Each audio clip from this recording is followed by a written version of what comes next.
Listen, there's chaos in the stock and oil markets, and tensions are boiling from Asia to Europe. Adaptation is the key here to safeguarding your wealth. You may not have considered gold before. It's not speculation, but insurance, and right now, we could all use some insurance. Noble Gold Investments have been protecting investors from disaster for years with precious metals. So if you're worried, it might be time to take a fresh look at gold and silver. Gold is a proven safe haven shield for your portfolio and a volatility balance against uncertainty. If it helps, Noble Gold Investments is offering a free 3-ounce silver American Virtue coin with its new IRAs this month. If you open your Noble Gold Investments IRA or 401k rollover, you can claim your coin today. Remember, crisis brews, portfolios waver, gold insulates. Secure yourself against the threats. Go to noblegoldinvestments.com now. noblegoldinvestments.com, the gold company I trust.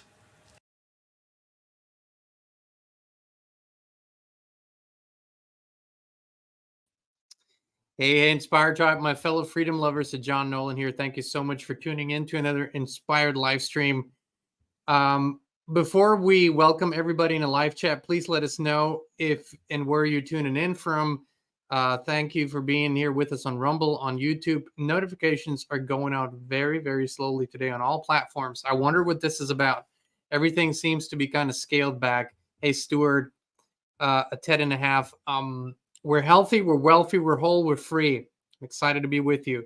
Healthy, wealthy, whole, and free. That's the mantra of the Inspired live stream. And as everybody's tuning in here, welcome everybody. Let us know later where you're tuning in from in the comments as well if you're watching after the fact. I wanted to dive today a little bit deeper into where we stand with AI, what is happening in that development, transhumanism, and I'm always stunned, shocked, and surprised as to how little this is really being talked about, and how rapid this all just keeps unfolding, how rapidly it keeps unfolding. And for me, in my journey, always, if I can't comprehend a subject, if I don't know anything about it, then there's only one way. I can put my head in the sand, or I can get scared about it. It can be very mysterious.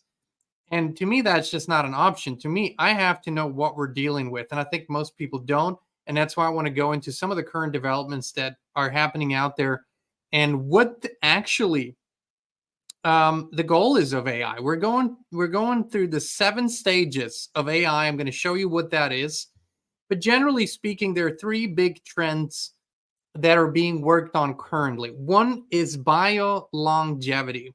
That sounds all very good. It's where through gene editing, life is prolonged, right? And basically, the idea is that currently, these transhumanists and the AI protagonists, the Ray Kurzweils of the world and all the others, they are of the impression that we can go to about 120 years. And now they're wanting to expand that to infinite. Biolongevity, gene editing, those are some of the things that they're using to basically, but that's just a first step, to basically create the possibility of eternal life. Now, that brings a whole lot of problems with it, doesn't it? But number 2 of what they're working on is called something called bionic continuity. And that, again, is in the same vein with where you create mechanical parts rather than organs, right? If your organs fail, you can replace them with mechanical parts. Of course, they're also growing artificial organs. They're going to the point where they are creating artificial neurons that can create whole neuron networks where the brain will basically be according to Ray Kurzweil, they will have a synthetic brain by the end of the decade that basically can completely replace your brain and can be updated and enhanced, infinitely. Now, when we talk about they will have it, when we talk about this will become a possibility, the more likely scenario is that it already is a possibility, but it will be rolled out by then. The third big thing that they're working on is digital immortality. And this is what they're mostly excited about because they don't really care about the human body. They think it's a flawed product of nature, evolution, the Big Bang, if you will, and this is where we stand. Not all of them think that. Some are more um, connected than that. They're connected to something very sinister. But most of them believe the human body to be this very flawed thing that should be disposed of altogether. And so they're working mainly on how to transfer the mind and your consciousness onto any object they want. And an object is not even needed. So this is something they project they will have ready very, very soon. You've seen this in movies and science fiction movies, but basically your consciousness, your awareness will live on forever in a digital space. And here's where I want to talk a little bit about the digital space, what that really means before we go into the 7 stages of AI development and where you believe we actually stand. So the digital space so far has been, there's been a hard line in the sand, if you will, for most people, is where they use their devices. They use the screen to access apps and to access games, to access videos, to access information. But there was kind of a hard physical barrier by just using the screen and using your physical senses to interpret the data on the screen. This is sort of how we perceive it. We look at those screens, but we're not in the screens. Now, while we were all distracted with sports and entertainment and gossip and some wars and some crisis here and crisis there, this development has rapidly progressed. And the younger generation, the kids that are growing up with the screens, their interaction with AI now actually outpaces their interaction with other human beings, including their parents and other children. A lot of children spent more time interacting with AI in one form or another. So they're already kind of used to this kind of interaction. And because it basically, there are no real limits in that interaction. There are no no's because they can always ask more. They can always get more. They can always consume more. They can always watch more.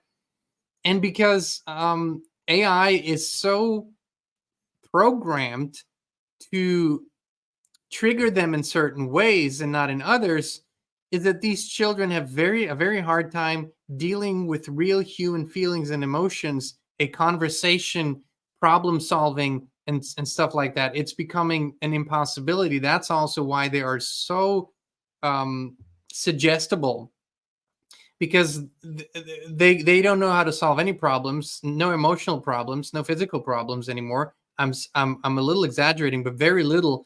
So all of their problems can now be, or other truths or falsehoods can be projected onto their problems, like the whole gender thing, 73 genders and fluidity and whatnot. It's because there's no problem solving. There's no awareness for that anymore. But the digital space that is currently being introduced is going to be a whole different way, of a whole different reality, if you will.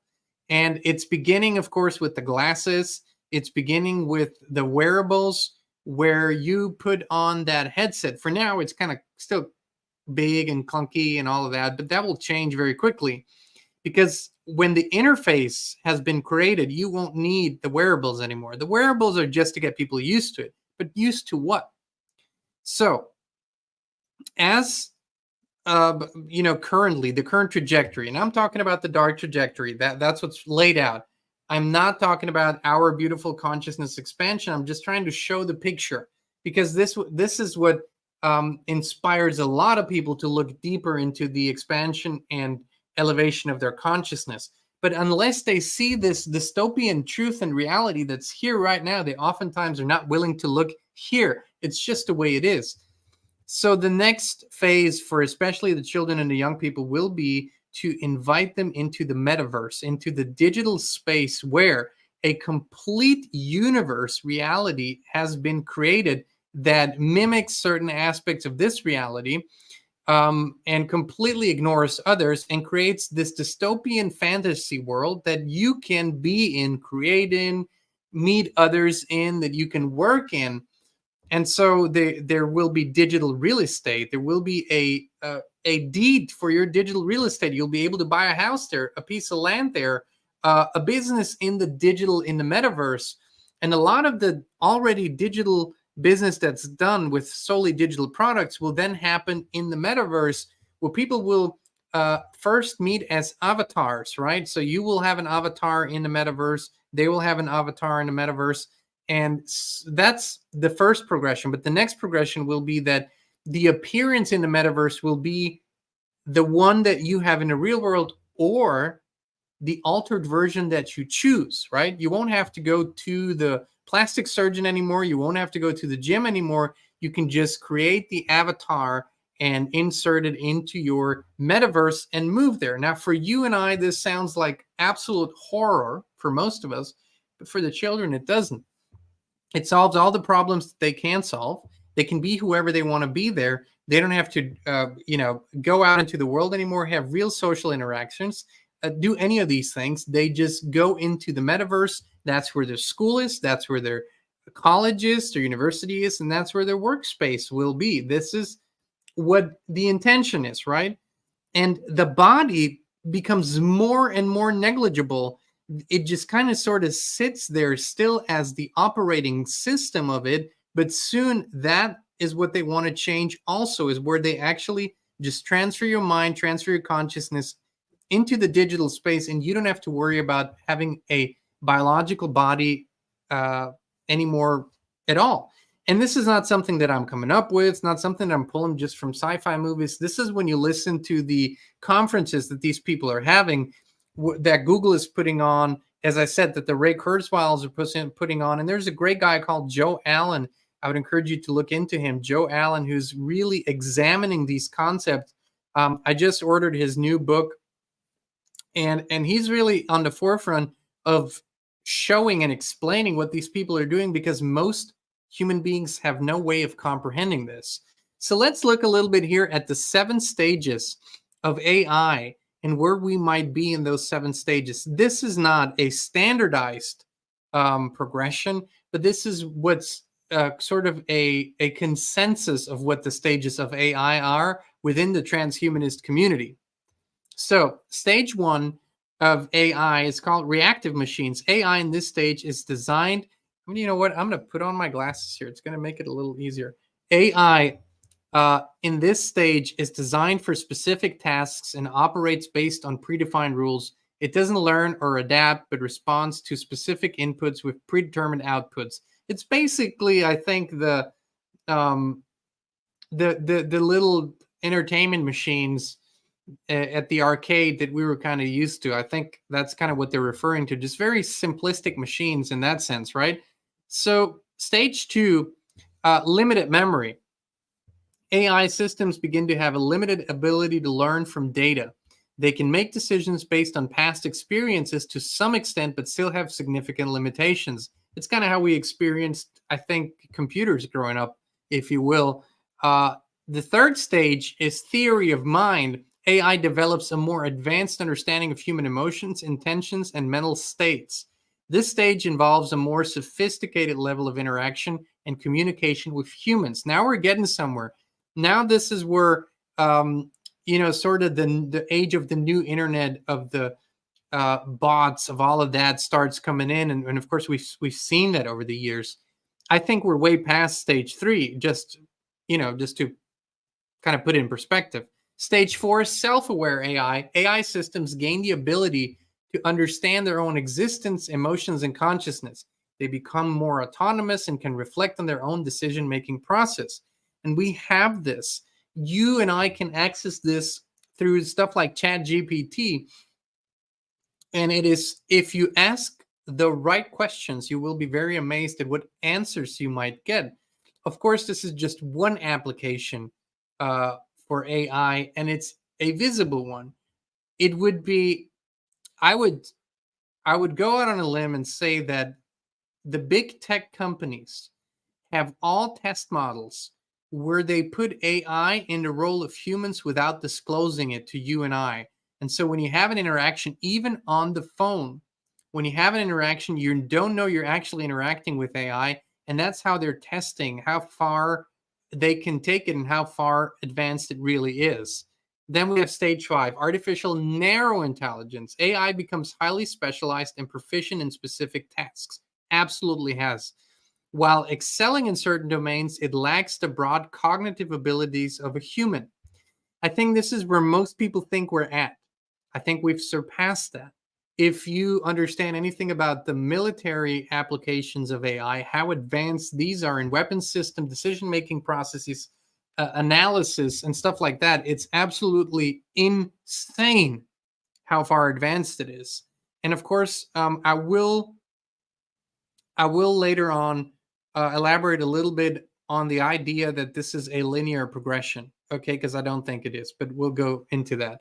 Um, Stage 6, artificial general intelligence. This is where most people believe we're at, that have knowledge of the matter. AI attains a level of intelligence comparable to human intelligence. It can understand, learn, and apply knowledge across a wide range of tasks, similar to a human.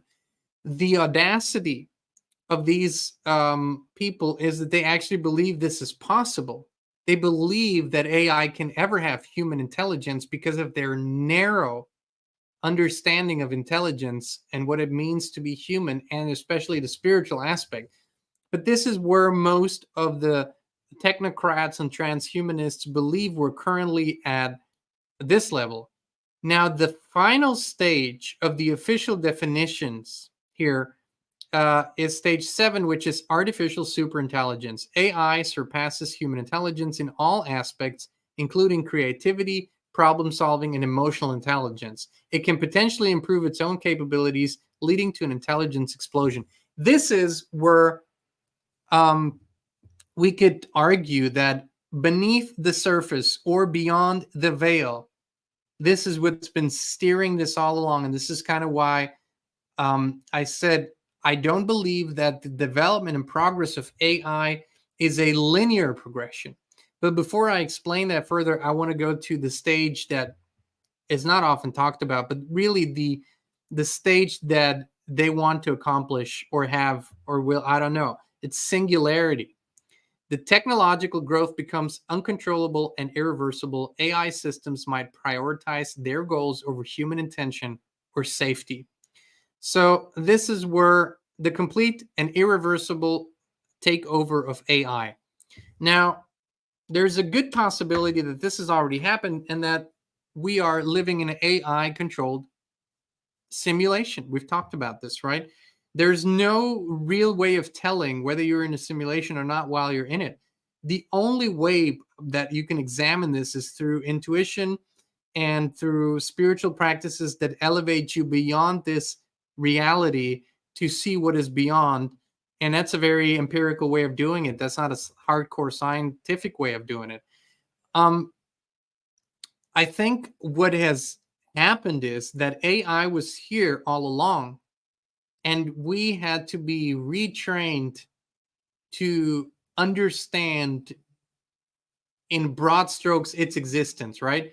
And so I think this is kind of, and I'm sorry, there's some work going on in the background. That's why it's a little loud today. But this is in broad strokes, I think, what is really happening. I want to say that there were people that are moving probably in and out of this simulation, or entities that had knowledge of all these technologies a long time ago. But let's just look at the last century. I think that they've been slowly reintroducing this technology into the human realm. And now they are wanting to create this merger between this biology, if you will, and the extreme AI versions of that technology. So, how do we move forward in this? Well, first, I want to say that the solution to this problem is the same solution as to all the other problems that we're facing and discussing. And we have to discuss them. We have to acknowledge them and look them straight in the eye. That's what truth is, because only then can we use the super ability that only we have, and AI, as always just a copycat of our human abilities, does not have. And this is the whole issue here. The ability that we have is to elevate our consciousness at will. elevated to levels that don't seem to really have limitations, because there's always people who go further and further and further in their elevation of consciousness. Now, this sounds like an airy-fairy solution, but only from a state of higher consciousness can we see the deadly dystopian outcome that a progression on this timeline would have if we were to go down this timeline, the technocrat timeline. We have to accept the divinity of who we are, of not necessarily the body per se as this current version of it, but the initial intention. And the initial intention, why we were created in the first place, what we are an expression of. If we don't, we will fall for this. And that's why the children do fall for this, because they've never seen the alternative. And you put a child in front of the screen, and the screen becomes what? The God. It becomes the mother, the father, and the God, because it provides everything. It provides companionship, entertainment, it provides joy, it provides thrills, excitement, whatever the child might need, it provides it, unless we do what? Unless we remove the screens and go to a spiritual interaction with our children, with the little humans. And this is what's so important. And the solutions that are currently being discussed, let's slow down the progression of AI. Let's discuss limitations. Let's put new laws into place. When has that ever solved anything? When has that ever made anything better? The technocratic timeline means, because the ultimate goal here of the creators of this technocratic timeline, these dark forces, is not simply to elevate this world into the technocratic AI age. No. It's to take complete control of our spiritual divine spark and our creative abilities. That's all. That's the end game. That's why. To keep us trapped in this kind of thinking, in this kind of mind prison.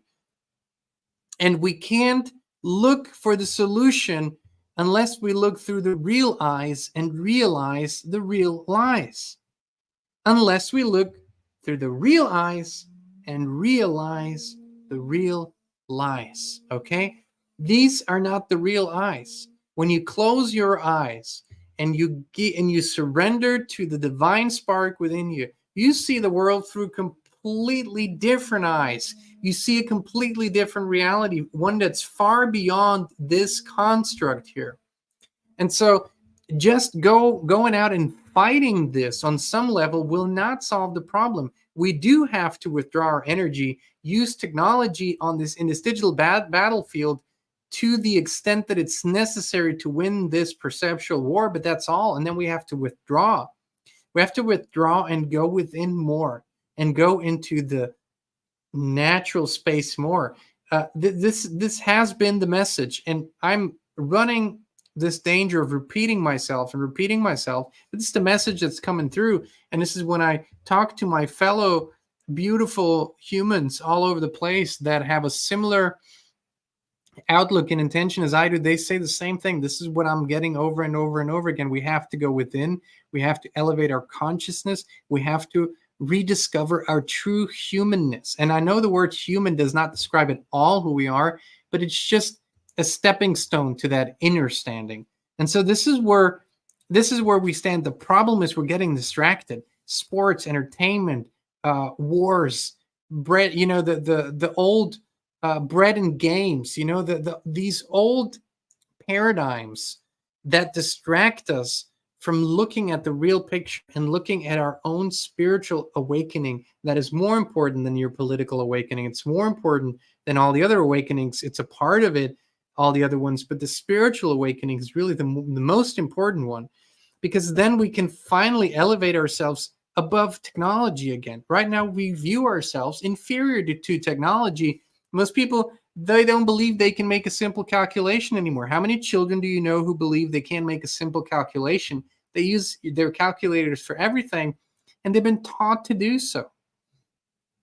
We have to begin believing in ourselves again, believing in our ability to solve a problem on our own, with our own thinking, with our own analysis, with our own skill set. Yes, so what? So we might fail. Well, so let's try again. Let's try again. Come on. Let's the abilities that we or our skills and our capabilities that we don't use, they disappear. If we don't use certain uh, modalities in our brain, if you will, over time they disappear, because if they're not being used, our biology makes them disappear because it doesn't need them anymore. And this is what we're seeing. Most shockingly, our emotional intelligence, our spiritual intelligence abilities are debilitating when we give our lives over to technology and to the technocratic path. And that's why I will lay down my life if I have to help remind all of us of our divine origins, of the divine spark, and the beautiful inner life that we have, the beautiful creative visions that we have, the beautiful abilities that we have. I do want our children to know this. I do want our children to feel it and to taste it and to smell it and to touch it. And if we allow them and guide them properly, they can even teach us some of that if technology doesn't make them forget. That's where my vision lies. That's why I think we need to look at all these things. That's why I think we need to comprehend what the goals are here, what the trajectory of AI is, what these dark forces really want, and how they seduce people into it. Because the thing is, they don't force people. They create a problem that's artificial, and then they give their preferred solution, and people take it because it's convenient, because it's comfortable, because they don't have to think, they don't have to come up with anything on their own. That's why people take it. That's why people take the digital passports and the health IDs and the vax IDs and all. It's convenient, it's helpful, and blah blah blah blah blah. Think, people, think. That's why people believe that the man who is so adamant at making everybody believe he cares about the human family and human biology and the free spirit and free speech and whatnot, Mr. Elon Musk, what is his greatest project? It's Neuralink. Neuralink is his greatest project. And he is warned about the dangers of AI in interviews. And at the same token, he is the one enhancing those dangers greatly by creating the very thing that is required to link the artificial intelligence with human biology. I rest my case. You think he's the savior? You think he's some kind of good guy? He's if he even is a human being and not AI himself, he's completely disconnected from anything even remotely truly spiritual. Completely disconnected. If you will, if you want to use those overused terms, some figure like the Antichrist. That's what this guy seems to be to me, and so many others on this path. And that's why I will say this, and this is how we'll close, that it is up to us, up to you and I to have these conversations, up to you and I to change our habits, to change our outlook, to change what we stand for and what we won't stand for, and to simply say no. We can say no to this. We do not have to participate. After all, we do have free will. And I would encourage everybody, our children are young adults now. They're not, they make their own decisions. But when they were little, and that was before the advent of social media, and that was for a short period of time, we had a TV. It was limited to a very short period, half an hour a day, if that. And very soon we got rid of that too. And it weren't screens. Simply wasn't a big part of their upbringing. They were outside. They were playing in nature. They were playing with each other. They were exploring. They were getting dirty, probably eating worms and doing something like that. But you as a parent, if you have small children now, you have to take charge and not fall to the peer pressure. Because let me tell you another thing. The technocrats who are pushing these technologies and who are pushing the social media and the highly advanced social media applications, they are removing their own children from the screens. Their own children are growing up differently. They understand something. at least something they do understand. So this is it, my friends. We'll continue to explore this more. There's so much in this development that is never discussed. You'll never see on a mainstream TV show or news show, and they don't want you to know until it's irreversible. We have to talk about it. We have to talk about what is really happening, how big this sector is, and how we can shift our focus and energy in the right direction. Alrighty, my friends. Much love, many blessings. We love you. We appreciate you. We'll be back with you again very, very soon.